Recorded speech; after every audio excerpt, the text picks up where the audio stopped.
Hello everyone, it's me Chappy from UniqueTutorials. Today in this video I will show you how to use volume up and down button as scroll up and scroll down button in Android smartphone. So without further more delay, let's begin. So right now you can see my Android smartphone. So firstly just open the Play Store and just search for one application named as volume scroll. And on the first list you will see the application. Just click on it and just click on install to install this application.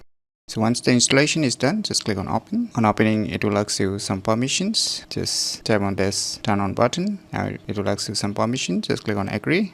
Now just click on this install apps. Now you can see your volume scroll. Just click on it. Just turn it on. Click on allow. Just move back. Now here you can see scroll amount. So you have a quick pick, half page, more space and full page. So I'm gonna select the full page. And below there is a scroll style, smooth, natural and instant. So I will select the smooth one, and you can see here so volume panel. So you have two options, on double click or on long press. So I'll just skip the default one, and below you can enable volume scroll on. You can select the respective application or you can select for all application, whichever you want. So let me select one application, say Amazon, just to give you an example.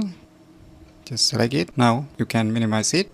Now let me open our Amazon application. So now let me try to press the volume up and down button. So firstly let me press the volume down button. So now you can see it's acting like a scroll down button. It's working perfectly. So now let me press the volume up button.